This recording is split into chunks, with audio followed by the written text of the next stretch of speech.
जैन जी, मुझे किसान जैसे विषय पे बोलने का मौका दिया उसके लिए बहुत बहुत धन्यवाद। माननीय अध्यक्ष महोदय, इस वर्ष किसान कल्याण वर्ष मनाया गया। मुझे ज़्यादा नहीं बोलना है, केवल विषय पे बोलना है और तार्किक बोलना है, क्योंकि बार बार हमें टोक दिया जाता है। तो आज ये विषय बहुत बड़ा है कि कल्याण किसका हुआ। मैंने प्रधानमंत्री फसल बीमा योजना बोर्ड से कुछ आंकड़े लिए तो मुझे तो ऐसा लगा कि किसान का कल्याण नहीं हुआ, बीमा कंपनियों का कल्याण हो गया। मध्य प्रदेश में टोटल 22,09,534 किसानों ने बीमा किया। किसानों की प्रीमियम 273 करोड़ रुपए किसानों ने अपनी प्रीमियम भरी 2% के हिसाब से, और 4% गवर्नमेंट ऑफ इंडिया ने दी 356.61 करोड़, और एमपी मध्य प्रदेश गवर्नमेंट ने दिया 356 करोड़। टोटल हुआ 985 करोड़ 70 लाख। ये टोटल प्रीमियम बीमा कंपनियों को मिली। अब किसानों को दिया केवल 97.92 लाख।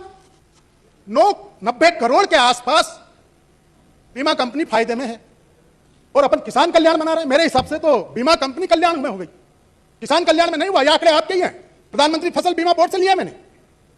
और ये हम 940 रुपए 2% के हिसाब से भरते हैं, 4% स्टेट गवर्नमेंट भरती है, 4% सेंट्रल गवर्नमेंट भरती है। मेरे उज्जैन जिले में बिपको टोकिया कंपनी है, बार बार मैं प्रश्न उठाता हूं, 250 करोड़ रुपए हर 6 महीने में कमाती है और आंकड़ों के साथ कमाती है। तो किसानों का कल्याण कहां हो रहा है? ये तो बीमा कंपनी का कल्याण हो रहा है। और बीमा मिलता कैसे है? अब राहत राशि आप देते हैं, सर्वे होता है, फसल बीमा, फसल खराब हुई तो आपने राहत राशि दी। अभी आपने 1 हेक्टेयर पे 5,000 रुपया राहत राशि आपदा प्रबंधन कोष से दी, तो फिर उसको बीमा क्यों नहीं दिया? उसको बीमा क्यों नहीं दिया? केवल 97 करोड़ रुपए का बीमा बांटा और 985 आपने वसूल लिया। तो इस बीमा कंपनी से क्या साठगांठ है? ये इतना पैसा कमा लेता, कोई बोलता नहीं है। और जब हमको हमारा सर्वे हुआ है, हमको आपदा प्रबंधन कोष से 1 हेक्टेयर पे 5,000 रुपए मिले हैं, तो हमको फिर राहत राशि के, अगर राहत राशि मिली है तो बीमा मिलना चाहिए, हमारा राइट्स है। इसी तरीके से तो सुनो, पुरानी कैसेट, कितना करोड़ रुपया बीमा कंपनियां लूट के चली गई और किसान को लूट लिया। क्या बोल रहे हैं हमारे विधायक महोदय, जरा सुन लीजिए, फिर बोलोगे पुरानी कैसेट चलती है, पुरानी कैसेट चलती है। क्या करें, पुरानी कैसेट नहीं चलाए तो? नहीं, ये तो नई वाली है, आपके बारे में बोला था।